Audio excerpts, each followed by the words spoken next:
Ladies and gentlemen, brothers and sisters, friends, enemies, and comrades, I hope you're doing well wherever you are. It's been a crazy day. SabaSaba has been a very crazy day. Crazy in Kenya, crazy in my personal life, or whatever the case is. Crazy. I was supposed to go live earlier today, but I could not. So I have to drop this and share my views very quickly. But anyway, ladies and gentlemen, brothers and sisters, friends, enemies, and comrades, if you are new here, my name is Kenya Revolutionary. I talk about Kenyan politics and world politics as it relates to Kenya. So go ahead. You know the first order of business. If you already subscribed, go ahead and hit that subscribe button. I won't delve too much on what's happened because I think by now it's music to your ears. You've heard this being regurgitated in different platforms, news, everywhere. So I will just give my overview um, on what transpired today because I think we should look at the big picture. I'm not going to concentrate. Of course, I will dedicate my life tomorrow, probably get deeper into the events, what happened. We saw the body of a young man who was shot lifeless, being dragged by the police. We saw, I don't know where it was, where police just opened fire and started dropping people.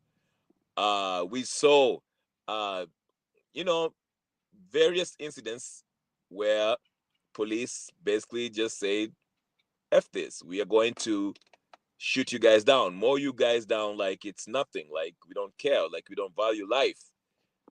Again, ladies and gentlemen, brothers and sisters, friends, enemies, and comrades, if you listen to what I said yesterday, I told you that this SabaSaba was designed for a confrontation. Not only a confrontation between the police and the protesters, but the goons. Ladies and gentlemen, I don't know if you watched. I told you the whole Kamkunji thing was just a red herring. It was a bunch of baloney. Okay? I told you the Kamkunji thing was just a way of Raila Odinga getting his goons out in the streets, working with the police to counter the Gen Zs and brutalize them, beat them up, try to intimidate them, stop them from going to marching to State House. Okay, that was the whole point. Again, okay, so let's just think a little bit. Okay, let's think about what happened today. Okay, now, number one, Ruto decides to send every police from every corner of the country to go to Nairobi CBD, okay, to stop the protest, right? Right. Okay. Because, like I said, I told you, remember, I told you guys in the last video, if the Gen Z succeeds in occupying State House, that will be a symbol. Symbolically, that will mean that Ruto has fallen. Even if he comes back and becomes president, he will lack legitimacy. I mean, he has lost legitimacy, but still, symbolically to the world, now he can still hop around a plane and go to different countries and tell them, hey, listen, those are just a bunch of crazy kids who are not happy about life. Don't worry about it. I have everything in control. People, the majority of people still support me, okay? But in the event that the Gen Zs occupy State House, you know, that will officially uh, signal that this guy is not in control in Kenya. That's number one. Number two, nobody takes him seriously. Okay, like he has lost all the legitimacy. Now, let's connect the dots here. Couple of things happen. Okay. Okay. Who the fuck is talking behind me? Sorry about that, guys. I'm just trying to figure out something here. All right, hold on, guys. Hold on, guys. Hold on for a minute. Hold on for me. Hold on. Give me a second. Hold on for a second.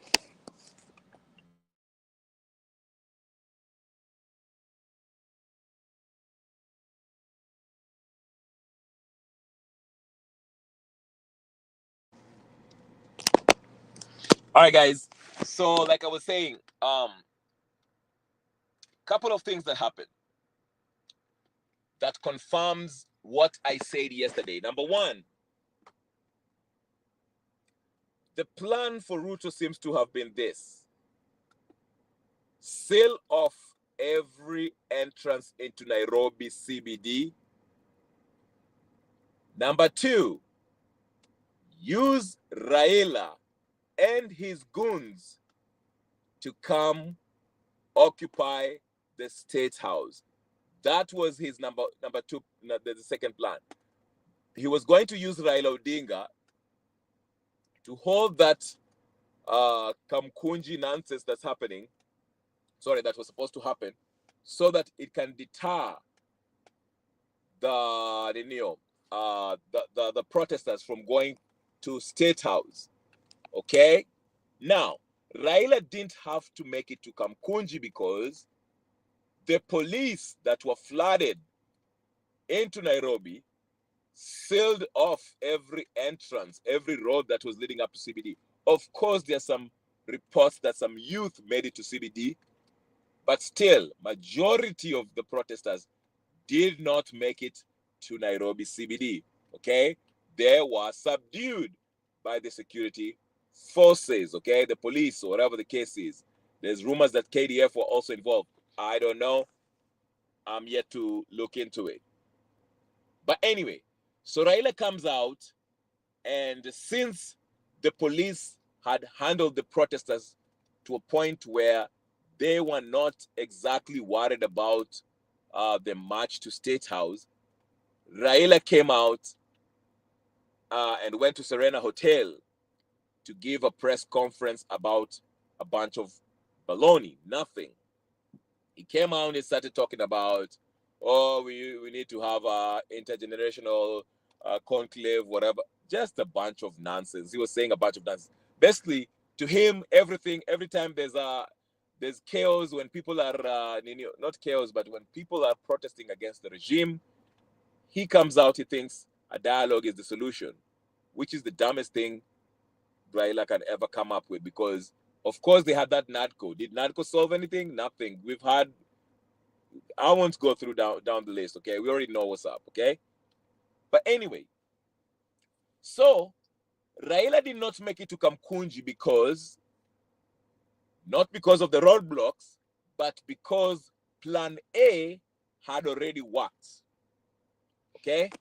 Plan A for Ruto seemed to be, let's use the police to go, occupy Nairobi CBD and seal off any routes or route or panya routes, or whatever the case is, any path, any way, any road that's leading up to Nairobi CBD or towards State House, ifungwe. Make sure nobody goes through that place, okay? That was their plan. And he used as many police officers as he could possibly get to go do that job, okay? Plan B was, in the event these police forces are overwhelmed and the and these Gen Zs start making their way towards the CBD and down to State House, Plan B was to use Raila and his goons to start a physical, violent intervention, trying to stop the Gen Z from making it to the State House. That was Plan B. Still, Raila's goons were still being used to brutalize the Gen Zs, as we saw in different news clips. If you go watch, do your Ninio, just go on X, check it up, you'll see This is what they were using. So Raila was using his goons to work hand in hand with the police to do what? To intimidate, brutalize, stop the Gen Zs from going to State House. That was what it was all about. So when they saw, when Raila, because remember, Raila Lingoja and looked at everything, he made sure that, okay, the police and the goons that were on the ground, they got him covered. They are doing what they're supposed to, okay? They subdued, they blocked off the Ninio, and they stopped everyone from going to CBD. So once he got reports that, okay, the police have it under control, at least, with the goons backing them also, he decided to go to Serena Hotel. Of course, he was making the point that, oh, he could not make it to Kamkunji because of the roadblocks. Then how did he make it to Serena Hotel, or whatever the case is? But that's here or there. Doesn't interest me. The point is, Raila came out and spoke and pretended that, oh, we remember when Raila Odinga used to go to Mandamano. Nothing, not roadblocks, not police, no nothing will stop that man with his crowd to make it to his destination. This is just, but anyway, regardless. So he goes and speaks and says a bunch of nonsense, about conclave and intergenerational bullshit, which no one cares about. Okay? Kenyans don't care about dialogue. We've been dialoguing since 1963. Dialogue has got us nowhere. Okay? So this is nonsense. But here's the thing, though. And this is why I want to emphasize. While Ruto might sit wherever he is tomorrow, feeling victorious because he survived this SabaSaba, one thing he has to remember is that this is just the beginning. The more people you kill, the angrier these young folks get. The more people you brutalize, the angrier people become. Now, the state and the political bourgeoisie are trying to portray this as a Mount Kenya uprising, as I've said it before. And I know Gachagua will jump in the bandwagon and try to say watu wetu walikufa, watu wetu waliuliwa and all that, because this plays into his whole personal ambition. He's going to position himself, as he has always done so, as this great defender of Mount Kenya. Okay? Even when he was deputy president, that's all he talked about. Okay? So this plays into his narrative. He will hold a press conference or a one-on-one interview with somebody from NTV or Citizen TV or whatever the case is, and go on a tangent about what the number of people who were killed during this protest. Now again, I'm not saying that people are not killed. There were people who were killed. Probably majority of them also come from Mount Kenya. Why? Because, like I said, the passion, emotions are running high in that part of the country because of this Gachagua effect. Okay? Not only the Gachagua effect, but the regime, the narrative that the regime is actually propagating. The narrative that, oh, we are against Kikuyus, we are shooting down Kikuyus, it's the Kikuyus who feel like they should be ruling, blah, blah, blah. You know the drill, okay? But anyway, what I'm trying to say is this. Ruto, you're not safe. You might have won the battle today, but you're losing the war, actually. You're losing the war. You're losing the war because the more Kenyans see deaths of young people being shot, brutalized by the police on the TV screens, the more angry they get. Trust me.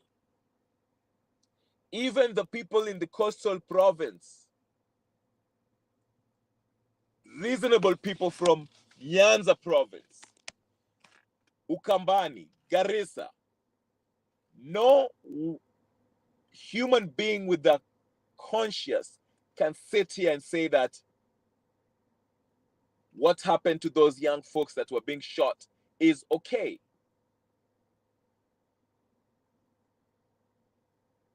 That's why you see the government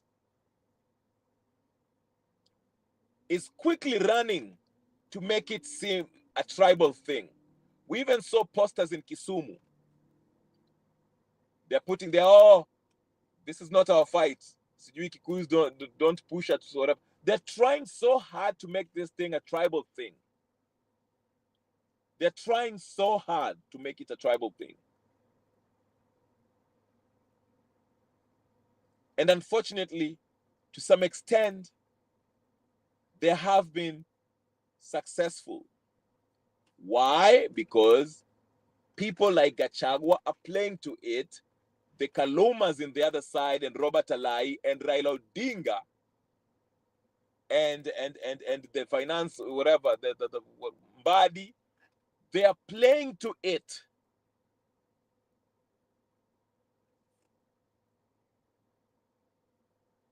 So this will be the theme. And guess what? Gachagua will win some brownie points. He will become more popular because he will stand up and say, you know what? Siniliwambia. Ruto is planning to kill our people. And indeed, if you look at the numbers, the people who are getting shot, probably, whether it's in Kiambu, Ngong, or whatever the case is, majority of them happen to be Kikuyus. That's a fact. So when Gachagua comes out and says stuff like that, it's believable. His intention is not really it's not really because he gives two shits about the Kikuyus. Gachagua cares about his own political ambition and the popularity that he's enjoying so far. The notoriety. Things are falling in his lap. This grand scheme they have with Ruto, Raila, and the rest of them is panning out.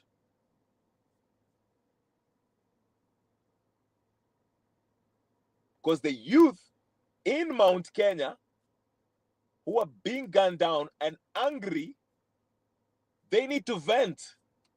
Their voices is not heard, is not being heard. And guess who will fill that void as far as representation is concerned? Freaking Gachagua. Being a demagogue that he is, he will play into it and say, hey, listen, they're killing our people. I've been telling you guys, Ruto is brutal. He's using the police force through Murkomen to shoot down our young people. And the young folks coming from Central Province are going to buy into this. Majority of them. That's why I kept on saying the Gen Zs should be loud in this.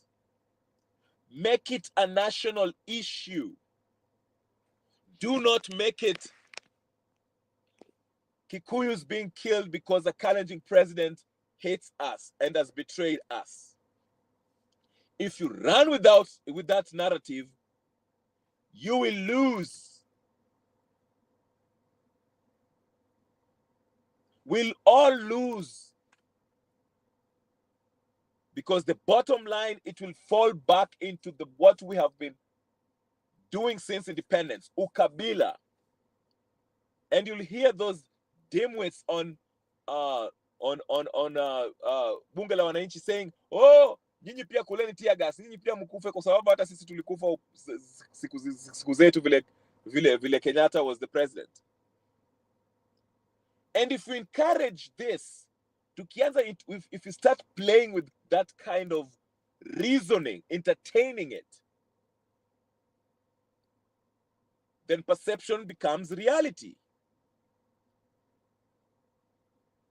And like I said, if they win in this war, propaganda war, and make it as if the regime of the day, which represent X tribe with the coalition that it is part of versus the Kikuyus,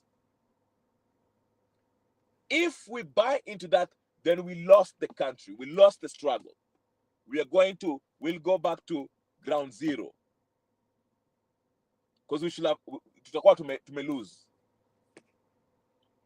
What makes this movement, Gen Z movement, powerful is its patriotic mantra. Tribeless, leaderless, partyless. Political parties in Kenya represent a community. So we are partyless. We don't have a leader.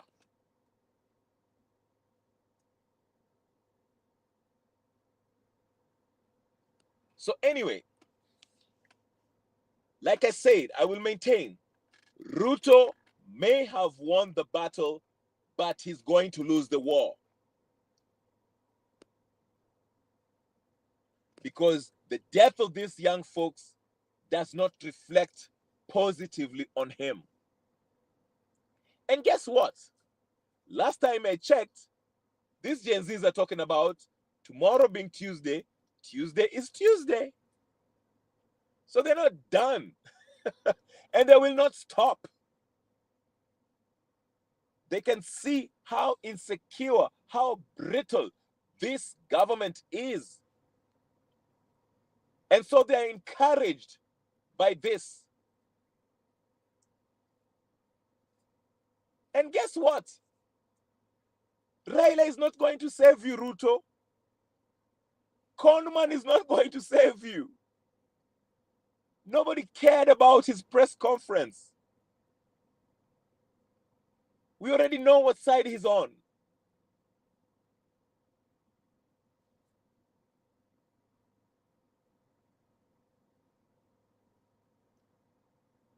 So like I said, this was a coordinated, well thought out counter measures by Ruto to subdue or avert this march that was supposed to happen to State House. The problem, that's the good news on his part. But the bad news is that now the Gen Zs know about it. They know how you're operating. So guess what?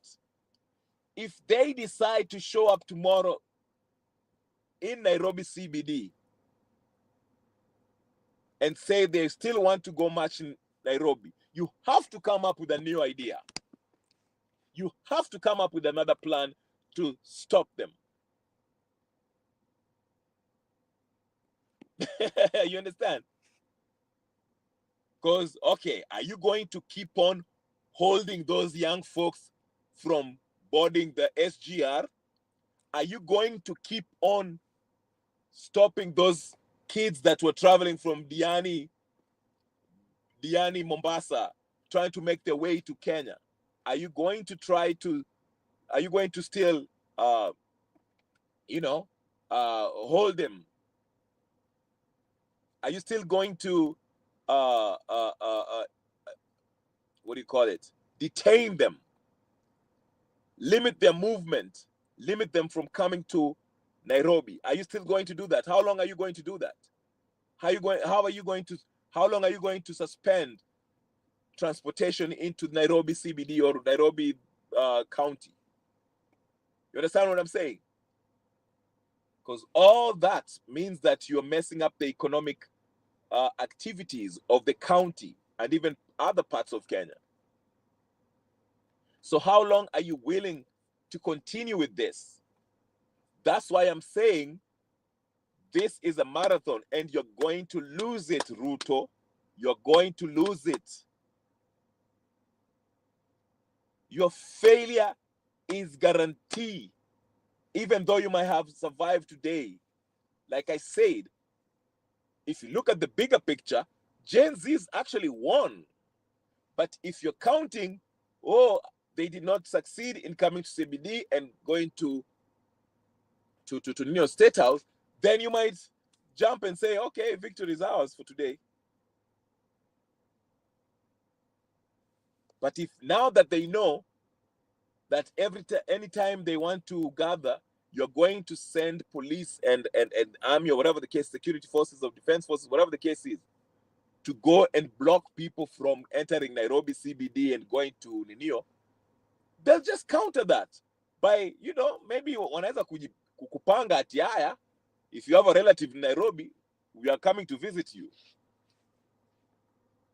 Then once they gather in Nairobi, watapanga ile siku wataenda maandamano. Or it might just start gradually. If things go back to normal tomorrow, what if Gen Z's they hold the X Ninio tomorrow? Or whatever the case is. Wanze tu kugather polepole.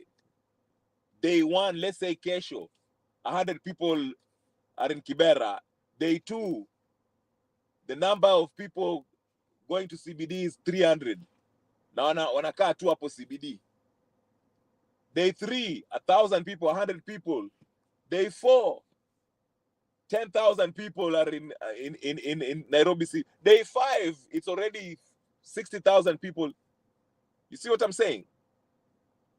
How will your security forces or defense forces or police, murderous police, deal with that? You see what I'm saying? So there's so many ways of skinning this cat, Ruto. You are going about it the wrong way.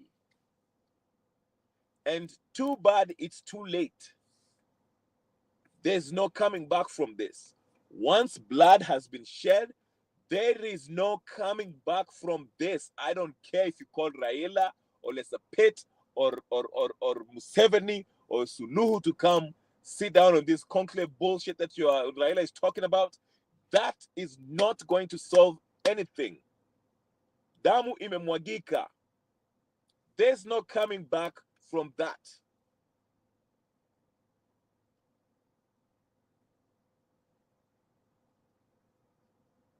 And like I say, if you look at it on a short term, nilikuwa naona nani Murkomen and that big-headed kid Omolo were talking CBD. Oh, I would like to congratulate the security forces, blah blah blah, for maintaining peace across the nation. That is not victory, my friend. It will only be victory if these Gen Z said, yeah, we've given up. We are ready to go to that conclave for Raila Odinga intergenerational bullshit. That will have been victory. But that's not the case. These young folks are saying, oh, okay, so that's how you're going to play it? All right. Tutakuja na njia yetu vile tutaingia CBD next time. Si tumejua ati wewe utakuwa una thank you very much. Tushaona you've shown your hands. That's why even some of them were joking that leo ilikuwa siku ya wazee. Oh Lord. Ay. Some of them were joking saying leo ilikuwa siku ya wazee. Tomorrow I can hear this thing is coming. Tuesday is Tuesday. So I don't know what's going to happen tomorrow. But all you have to know, Ruto, this is not over. You are losing the battle. Sorry, you're losing the war. You are losing the war, Ruto. This is a marathon. It's not a sprint. Revolution is imminent. It's inevitable. It's unavoidable at this point. It's coming. And it's probably going to happen before 2027. And even if it gets to 2027, it's coming, Ruto, inakuja. Mawingu ndio hiyo ishaonyesha kwamba mvua inakuja kunyesha, inaenda kunyesha. Hakuna ati sijui nini. It's coming. You are just buying time. stopping this and shooting people, 3 people here, 5, 16, 19, I don't know how many people died. I don't know, it was like 20 or 23. That is just, you are just postponed. Like inakuja. Revolution is coming, Ruto. There's no running away from that. The only way you can try is ufanye ile kitu France walifanya huko ninio. Ilikuwa ni Guinea ama ni wapi? Where they will put watachukua a general, they'll impose a general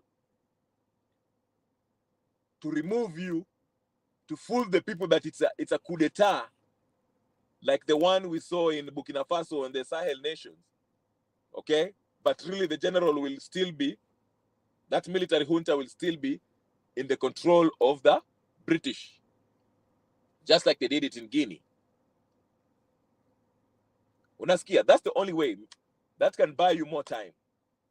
But wewe Ruto, story yako imeisha. It's over. It's done. Dodo. Done, my friend. Story yako imeisha, Ruto. Story yako imeisha. I don't care if you try to make it about sijui unataka kutarget Kikuyu or Central Province or whatever the case. It's not going to help you. In fact, let me tell you something, Ruto. Let me tell something to this any pro-government or this government something. If you're going to listen, Ruto, I hope you listen to this channel. Anyone related to Ruto, please send him this message so he can understand what's happening. Do you know that those youth, since you want to make it Mount Kenya thing, do you know those youth from Mount Kenya are enough to remove you from power? Listen to me. Listen to me very carefully. Do you know that the youth from Mount Kenya, my youth, walikuwa unaona wako hapo Kiambu, Thika, whatever the case, Murang'a, whatever the case is. Okay? Pale walikuwa nachoma hizo police station. Do you know they are enough to remove you, wewe Ruto? That number of them, the number of them are enough to remove you from power. How? Listen, removing you doesn't require the whole country to do so. It doesn't. You don't need youth from all across Kenya to. I mean, it will be wonderful if that can happen. But I'm telling you, the youth from Central Province, Mount Kenya alone are enough to remove you from power, Ruto. I'm not kidding you. I am not kidding you. Asana kubabaisha. And because you don't have the will of the people are support. Hata kama hao wakina nani wanafunguliwa. You know what?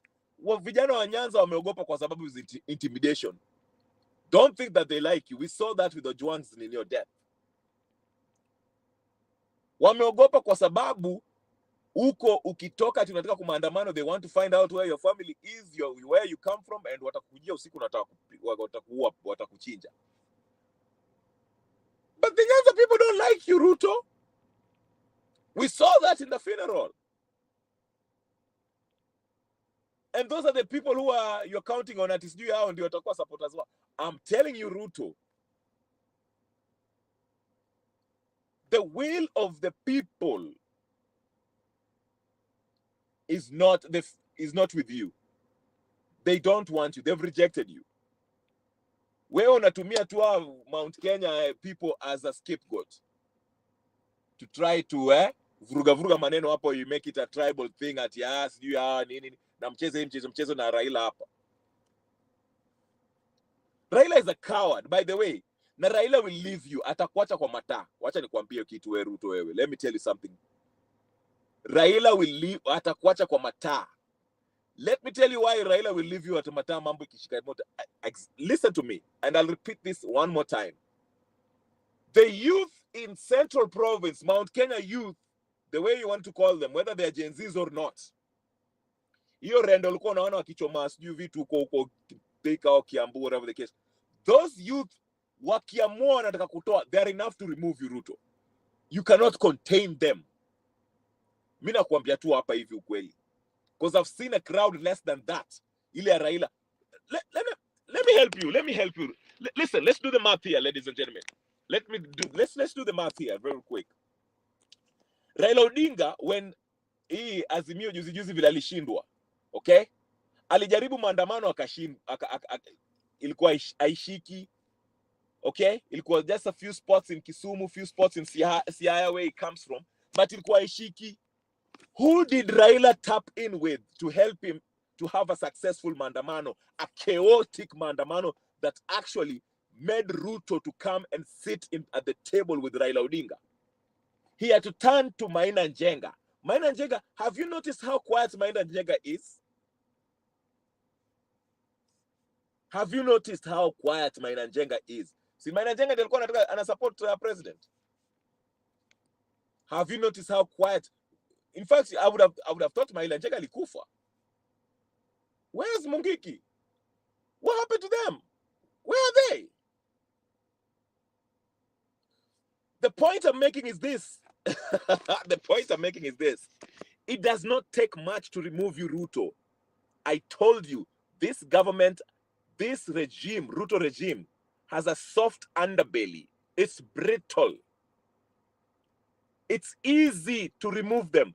Raila alishikana na Maina Njenga a few Mungikis. Alafu akachukua Gaucho hapo, wakaenda hapo Jakaranda, wakaanza kukula mbuzi, ati wanakunywa damu ya mbuzi hapo hivyo, wakiweka picha za watu hapo through intimidation. The next day umeanza kutetemeka matako, ati umekubaliana hadi unapatia Raila in your red carpet. Just imagine. And those were not even a lot of people. Majority of the Kikuyu youth are not Mungiki. Those are just Mungikis. A few hundreds of youth, Maina Njenga followers. Walishikana na wale wakina Gaucho. Gaucho did not, walikuwa hawezi kumanage. Wakashikana hivi wakakutetemesha, ukaenda ukakaa chini hapo, ukaingia na hiyo NADCO, ukaingiza Raila kwa serikali. That's why I'm saying, how vijana wa Central Province hao ambao, because you want to make it a tribal thing. Wacha niwaambie, even if you say it's a tribal thing, na tuseme hao vijana wa Central Province, remember, Central Province is one of the most populous section of the country.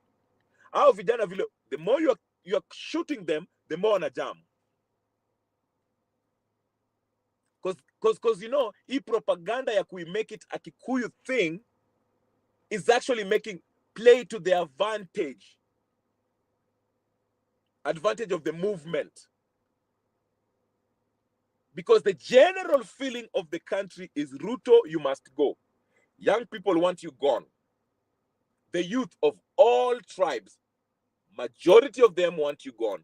Alafu sasa, you want to tribalize it by even jamisha vijana wa Central Province, who you are shooting down. Because majority of the casualties here, let's not pretend, are Kikuyu youth. So I'm telling you, hawa vijana wa kijam washikane na hawa majenzi ambao they generally don't like you. This is enough to remove you, Ruto. And Raila will not save you. And the reason why Raila atakuacha kwa mataa, listen to me very carefully. If you notice, Raila never commits to one side. No. Raila does not commit to one side. Why? Because Raila always is scared to death to be on the wrong side of history. Yeah, anatakanga kuwa now the people, because he has always enjoyed the support of the majority of the people. So even though ameingia broad-based government, he's trying so hard to try to remain neutral. Anajaribu kujifanya ati bado na represent the struggle ya Wakenya wote. That's why unamsikia anasema anajaribu ku make things right. Oh, Murkomen came to me and they apologized, or whatever the case is. He's trying to make Murkomen look good, but at the same time he's responding to the hasira ya the majority of Kenyans ambao were outraged by what Murkomen said. Unaona? And that's why I'm telling you, this guy will never commit and say, oh, I'm through and through, I am with Ruto. Remember, when he got into a handshake with Uhuru, Raila knew he had to be loyal. So he kept his mouth shut all through Uhuru's tenure after the handshake. Kitambo alikuwa anasema oh baby Pendo, baby Mora, oh Musando, sijui nini. Oh. As soon as he got into handshake with Uhuru Kenyatta, Raila Odinga never said anything. Why? Because he didn't want to be held accountable for an openly supporting the oppressive regime of Uhuru Kenyatta, because he knew if he did in 2022 tungemnio sulubisha. We would have hanged him on 2022 if he dared run for president. So when it came to 2022, look at his campaign. Akaanza kujifanya. All the bad things that Uhuru did, he didn't want to associate himself with this. Anything that was perceived as a positive from Uhuru Kenyatta's regime, anataka kudandia. You know, me and Uhuru tulishikana mkono hapo tukasema tulete maendeleo hapa hizi housing projects you need. You see what I'm saying? Nikika chameleon. And the same thing is doing. Ako kwa broad base, lakini anataka ajifanye bado yeye ndiye ana represent the struggle of Wakenya wote. Why? In the event pressure, Wakenya, if the Kenyan people get angry to a point where they want to lynch Ruto, which they're almost getting there, Raila will have to choose and will leave Ruto. Because naturally he's somebody who cannot take a position and stand for it. He's a coward. Ndio maana nasema in the event Wakenya wakizidi kujam.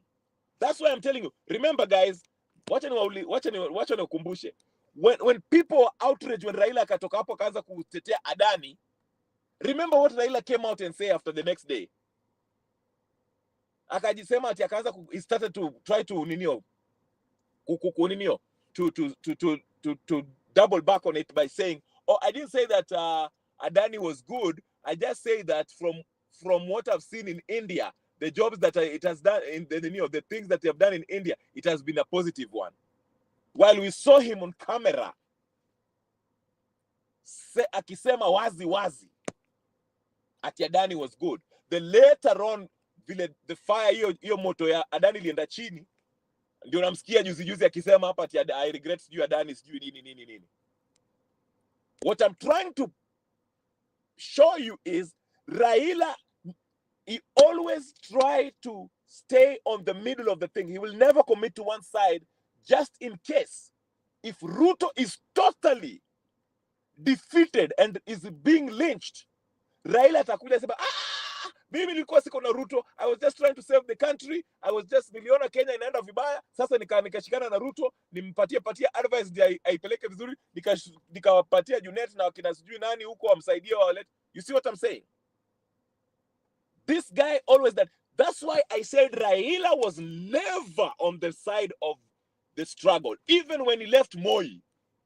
When he said Kibaki tosha, Raila only joined Kibaki after it was abundantly clear that Moi was going to lose that election in 2002. Haku join wakina Kibaki or NAK before then. Vile alirukwa when Moi said, I'm choosing Uhuru to be the flag bearer, because now Raila lost his interest yake hapo alikuwa imeninio. That's when he decided, akapima weather, akaona utabiri wa hali ya hewa, akaona hii NAK is overwhelmingly going to defeat Uhuru Kenyatta in 2002. Even if akileta hata hiyo Nyanza ipigie KANU in 2002, they were still going to defeat Uhuru Kenyatta and KANU. So what did Raila Odinga do? Akakimbia rakaraka akashikana na kina Kibaki, akasema Kibaki tosha, so that he can be seen ati yeye alikuanga na watu. That's why I'm saying to you, even right now, that he's pretending. Ati anasema ati yo protest, watu wanafaa kwa ina protest. SabaSaba is sijui, SabaSaba was about sijui nini, peaceful protest and not destroying sijui things. And at the same time unamwona ako huko na Ruto amempatia pesa, anaongea na Murkomen, anawekea red carpet. He always wants to play both sides, so that in the event one side is defeated, anadandia your side, the winning part, anasema si nilikuwa na nyinyi, msijali, nilikuwa na nyinyi, Ruto, if Ruto is defeated, like if the JZs go and remove Ruto from State House, na Ruto akimbia aende Uganda, you will see Raila hold a press conference and say, you know what, Ruto was messing up and I was trying to help him. Me, I was telling him these things. He need to listen. I was calling for a conclave bullshit, intergenerational nonsense. That way, he has a reason to dandia the winning side. This guy, Hana Msimamo, he's an opportunist, a faker, a known conman, the biggest conman in the history of Kenyan politics, Raila Amolo Odinga. And quite frankly, I think he's a bigger problem than Ruto. I'm starting to see that.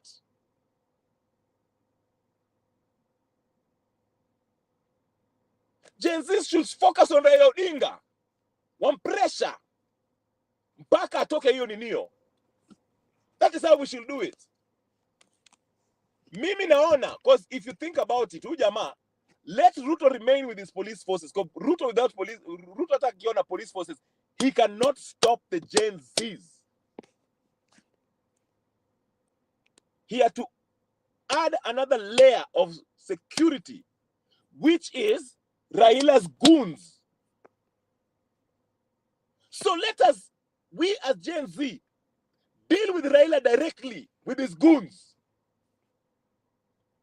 Strip him off with that power that he enjoys. Break him. Ndio tukishamvunja, wacha Ruto abaki yeye Ruto na hiyo polisi yake. We know we can defeat Ruto with hiyo polisi yake. We know army akiita army will be on our side. The first problem we should deal with is Raila Odinga. History tunasema tunataka kwenda ninio, sijui occupy people's houses, sijui nini ama politicians. Before we start that, we should occupy Raila's ninio residence paka ajitoe kwa hiyo ninio broad base. And he has to announce it in public. Sio Serena. We have to force this Nuksi to retirement permanently. Because he's the one who is playing a part to keep this Ruto in power. So let us target him.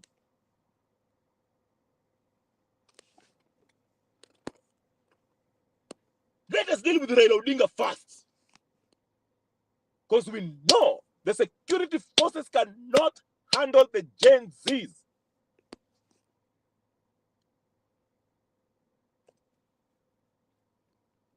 They cannot.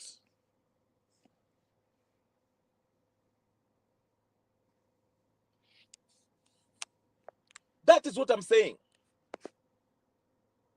But anyway, I've been ranting for a long time. Like I said, Ruto, what is to be must be. There is a revolution that is going to happen. Forget the elections.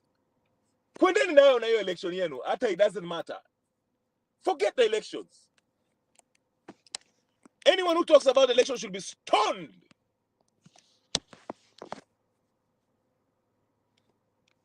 Forget elections. Ni revolution. Na tuanze na Raila Odinga.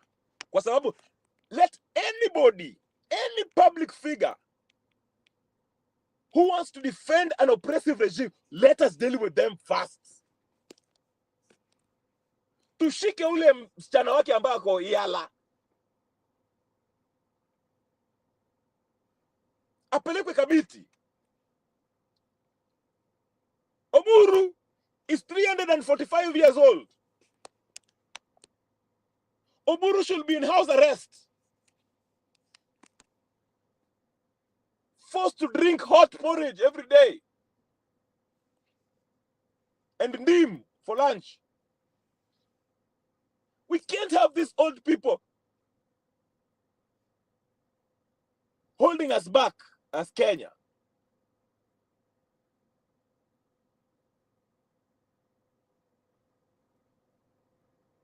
The problem is Raila Odinga now, because he is the person who's shielding Ruto. Once Raila Odinga is dealt with, Luo Nyanza will be unlocked and will join the protest in numbers, because we know they hate Ruto. They're not happy with Ruto. It is Raila Odinga, through his intimidation tactics, his deadly terrorist network of ODM, that is terrorizing young people in Luo Nyanza.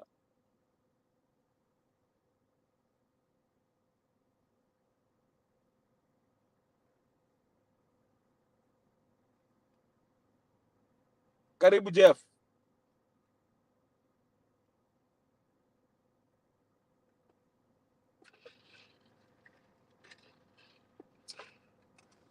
Niko Jeff, don't worry about it.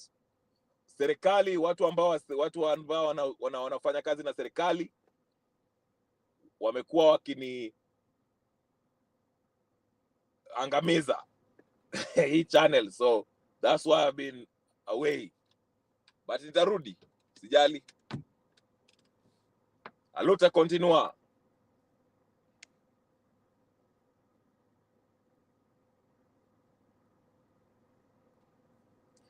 Anyway, folks, let me not speak much. I hope I've said enough.